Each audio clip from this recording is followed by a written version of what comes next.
My name is Isabella Thompson, and today is my graduation day. I am standing outside in my cap and gown, feeling very proud. I worked hard for 4 years to reach this day. I spent many nights studying. I worked part-time jobs to help pay my bills. I did my homework on time and always tried my best in school. Today should be one of the happiest days of my life. But instead of celebrating my success, I find myself watching my twin sister, Sophia, get all the attention again. "Oh, Sophia, you look absolutely beautiful," my mom, Margaret, says as she fixes Sophia's hair. Sophia smiles and twirls around happily. I stand nearby and quietly say, "Thanks, Mom. I'm here too, you know." Mom barely looks at me. My dad, Daniel, pats me on the shoulder. "Good job, Isabella," he says. "Your sister's speech is going to be amazing." I force a smile. The truth is, I graduated with excellent grades. I worked harder than ever during college. Sophia, however, barely passed some of her classes. But somehow, everyone still treats her like the star of the family. My best friend Ethan notices that I look upset. He walks over and smiles. "Congratulations, Isabella. You worked so hard for this." "Thank you," I say. Ethan has always been there for me.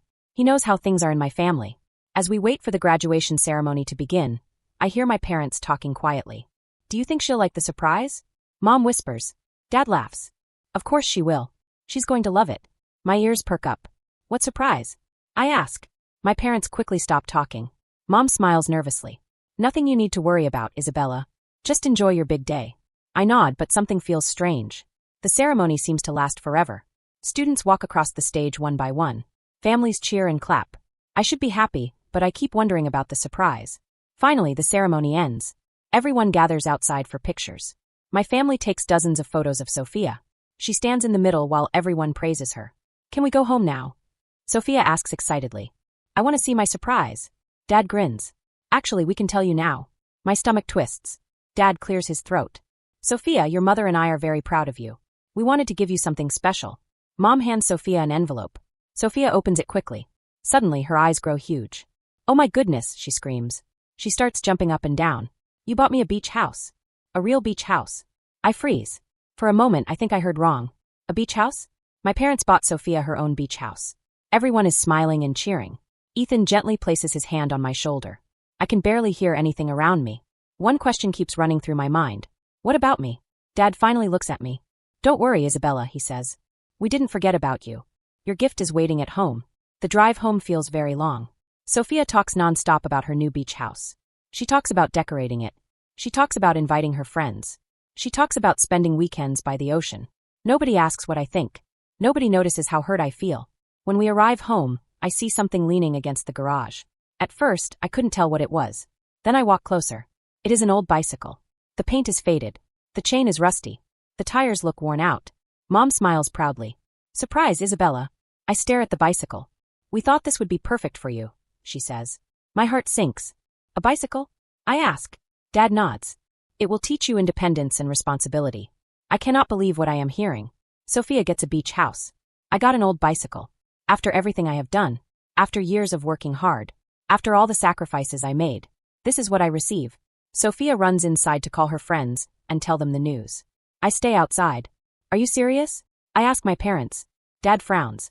"Isabella, don't be ungrateful." Then he starts talking about hard work and life lessons. But I stopped listening. I feel hurt. I feel disappointed. Most of all, I feel invisible. Later that evening, I went to the backyard and sat alone. I try not to cry. A few minutes later, Ethan comes outside. He sits beside me. "That wasn't fair," he says. Hearing someone finally understand makes tears fill my eyes. I tell Ethan everything. I tell him about all the times Sophia got special treatment. I tell him about birthdays where she received expensive gifts while I received something small. I tell him about school events where my achievements were ignored. I tell him how lonely it feels. Ethan listens carefully. When I finish, he says, "You need to tell them how you feel." I shake my head. What's the point? They never listen. Ethan looks at me seriously. "Maybe. But you still deserve to stand up for yourself."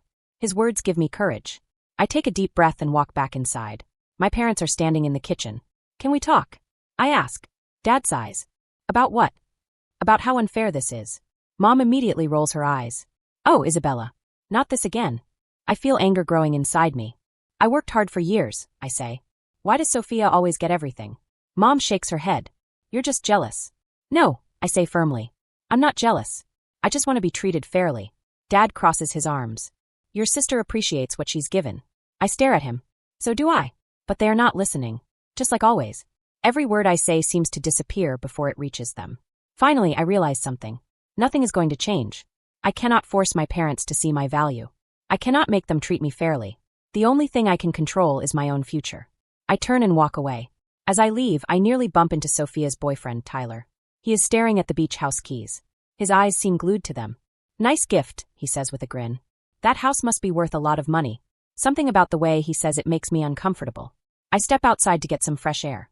That is when I notice a moving truck parked next door. A young woman is carrying a heavy box. She looks tired. "Do you need help?" I ask. She smiles. "Yes, please." Together we carried several boxes into her new home. While we work, we talk. Her name is Grace. She is friendly and kind.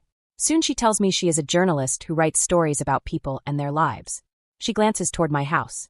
"Looks like a big celebration over there," she says. I laugh sadly. "You could say that." Before I know it, I tell her everything. I told her about graduation. I tell her about Sophia's beach house. I told her about the old bicycle. I tell her how forgotten I have felt for years. Grace listens without interrupting. When I finish, she looks thoughtful. "That is quite a story," she says. I shrug. "I guess. Have you ever thought about sharing it?" I look surprised. "Why would anyone care?" "Because there are many people who feel the same way," she says. "Sometimes sharing your story helps others feel less alone." I think about her words. Maybe she is right. Grace hands me a business card. "If you ever want to talk, call me." I look at the card and smile. "Thank you." As I walk back home, I look at the rusty bicycle. For the first time all day, I do not feel completely hopeless. Maybe this bike is not the end of my story. Maybe it is the beginning of a new one. A story where I make my own choices. A story where I build my own future. A story where I no longer wait for other people to recognize my worth. 6 months later, my life is very different. I moved into a small apartment. It is not fancy. The furniture is simple. The rooms are small. But it is my home. I joined a growing technology company. Every day I learn something new. Every day I become stronger and more confident. The job is challenging, but I enjoy it. For the first time in a long time, I feel proud of myself. Sometimes I still think about graduation day. Sometimes I remember the beach house and the old bicycle. But those memories no longer control me. Because now I understand something important. My value does not depend on gifts. My value does not depend on what other people think. My value comes from who I am, how hard I work, and how I treat others. And that is something nobody can ever take away from me. My phone buzzed. It was Ethan calling me. "Hey, Isabella," he said. "Have you seen Sophia's newest post online?" I let out a long sigh. "Do I really want to see it?" I asked. "Probably not," Ethan replied. "But you should look at it. It's something else." After we ended the call, I opened Sophia's Instagram page. Right away, I saw her newest picture. There she was, sitting beside a huge swimming pool at a beautiful beach house. The sun was shining. She was smiling and holding a fancy glass of champagne. The caption under the picture said, "Just another Tuesday in paradise. #blessed. I stared at the screen. I could not believe it. Sophia always seemed to have everything. The nicest clothes, the nicest vacations, and now a beach house too. A few minutes later, Ethan called again. "Are you okay?" he asked. "Yeah," I said quietly. "I'm just tired of all of this." We talked for a little while before hanging up. Then I went back to checking my work emails. Suddenly, there was a knock on my front door. When I opened it, I saw Grace, my neighbor and friend. "Isabella, do you have a minute?" she asked. "Of course," I replied. I invited her inside. As she walked in, I noticed she looked excited but also nervous. "Remember when I told you I wanted to look into your family's company?" she asked. "Yes," I said. "Well, I found something important." My stomach felt tight. "What do you mean?" I asked. Grace opened her laptop and showed me several documents. There were spreadsheets, bank records, and many pages full of numbers. I did not understand every number, but Grace explained everything carefully. The more she talked, the worse I felt. Money from my parents' company was disappearing. It was being sent to places where it should not have gone. "Are you saying someone is stealing money?" I asked. Grace nodded slowly. "Yes, that's exactly what it looks like." I sat there in shock. Then Grace looked at me. "Do you know where a lot of that money appears to be going?" she asked. I already had a feeling. "Sophia?" I guessed. Grace nodded again. Everything suddenly made sense. The beach house. Expensive trips. The fancy lifestyle. The endless social media posts showing off her perfect life. I felt sick. "I can't believe this," I whispered. Grace gave me a sad look. "I'm sorry, Isabella. I thought you deserved to know the truth." After she left, I sat alone in my living room. I could not stop thinking. Then my phone buzzed again. It was a text message from Ethan. "Are you free to talk? It's about Tyler." I called him right away. "What happened?" I asked. Ethan sounded worried. Remember when I said I would keep an eye on Tyler's business plans? Yes, I replied.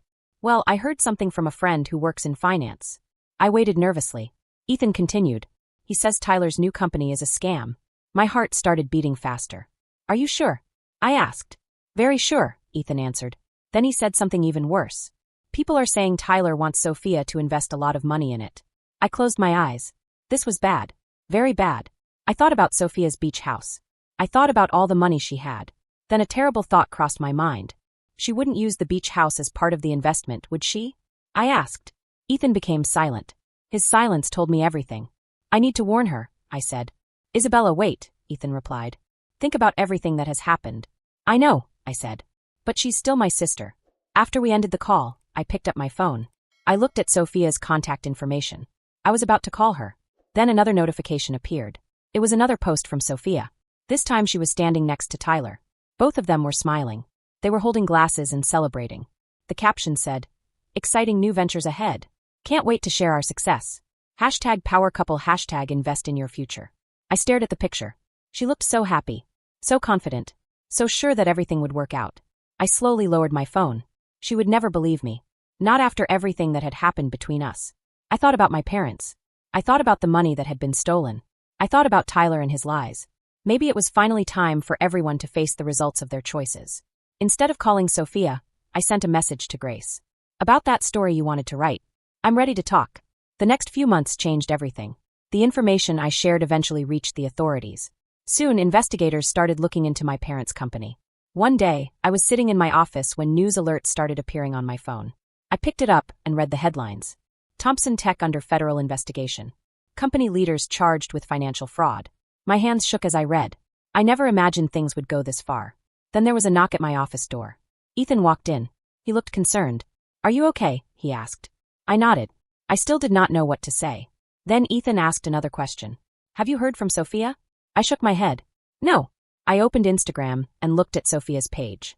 Her newest post was very different from all the others. Instead of showing luxury and success, it showed a large sign in front of the beach house. The sign said for sale. The caption read, "Sometimes life doesn't go as planned. Staying strong. #new beginnings." Ethan looked over my shoulder. Looks like Tyler's scam fell apart, he said. Looks that way, I answered. The last thing I heard was that Sophia lost a lot. Before we could say anything else, my phone started ringing. It was Mom. I stared at the screen. Part of me wanted to ignore the call. You don't have to answer, Ethan said gently. But after a moment I answered. Hello. Mom sounded scared. Isabella. Thank goodness you answered. I stayed silent. We need your help, she said. I felt angry. What kind of help? I asked. The company is being audited, she explained nervously. I interrupted her. What, Mom? Do you want me to lie for you? No, she said quickly. Of course not. Then her voice became softer. Isabella, we're sorry. I did not answer. We're sorry for everything, she continued. I listened quietly. If you help us through this, we promise things will be different. We'll treat you and Sophia the same. I laughed. But it was not a happy laugh. Now you want to treat us equally? I asked. Isabella, please, Mom begged. We're your parents. I took a deep breath. Then I made my decision. No, Mom. There was silence. You made your choices, I said. Now you have to live with them. Then I ended the call. My hands were shaking. Ethan placed a comforting hand on my shoulder. You did the right thing, he said. More weeks passed. The investigation continued. Soon my parents were officially charged with several financial crimes. Their company was ruined. Their reputation was destroyed. Everything they had worked for disappeared. During that difficult time, I focused on my own future. I worked hard every day. My managers noticed my efforts. One day, Michael called me into his office. He smiled and offered me a promotion. I was shocked and happy. With my new salary, I started looking for a house. Not a giant beach house. Not a mansion. Just a simple, comfortable home where I could build my own future. Eventually, I found the perfect place. On moving day, Ethan and Grace came to help. Together we carried boxes. We unpacked dishes and books. We arranged furniture. Later, we sat on the floor eating pizza and laughing. As I looked at them, I realized something important. Family is not always about blood. Sometimes family is made of the people who stand by your side when life becomes difficult. Ethan had always been there for me. Grace had helped me discover the truth. They cared about me when I needed support the most. That evening, after everyone went home, I stood in front of the mirror. For the first time in many years, I really looked at myself. I saw someone strong. I saw someone brave. I saw someone who had survived hard times and kept moving forward. Finally, I understood something important. True happiness does not come from expensive houses. It does not come from fancy cars. It does not come from showing off on social media. Real happiness comes from honesty, kindness, courage, and believing in yourself. I smiled. A peaceful feeling filled my heart. Tomorrow will be a new day. A new beginning. A new chance to create the life I wanted. And for the first time in a very long time, I felt excited about the future. The story ends here. But there is still one question.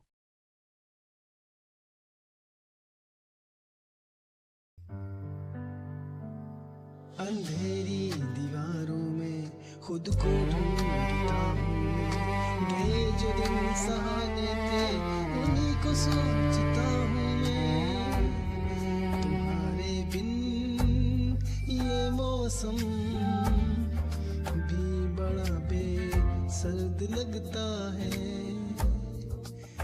दिल का हर एक कोना अब बहुत ही दूर बढ़ता है। अंधेरी दीवारों में खुद को ढूंढता हूँ मैं।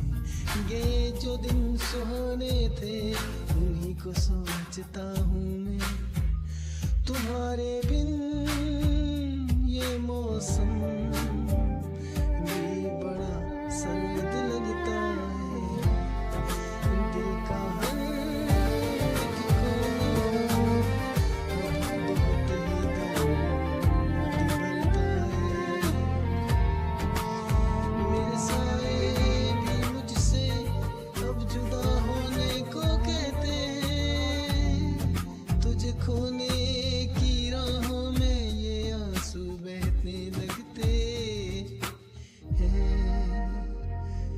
कहाँ जाऊं कहाँ ढूंढूं मेरा वो साजो सामा तो मेरी हर एक तमन्ना तू। मेरी रूह का मकां तू। लकीरों में नहीं लिखा जो तुमने ख्वाब देखा था। वफा की इस कहानी में फकत एक गम ही लिखा था। सितारों से भी पूछता है पता तेरा कहाँ होगा। मगर खामोश है दुनिया कहाँ मेरा जहाँ होगा। बस एक बार मुड़ के देख ले मेरी बेबसी की सूरत। मुझे है आज भी तेरी वफा की सख्त जरूरत।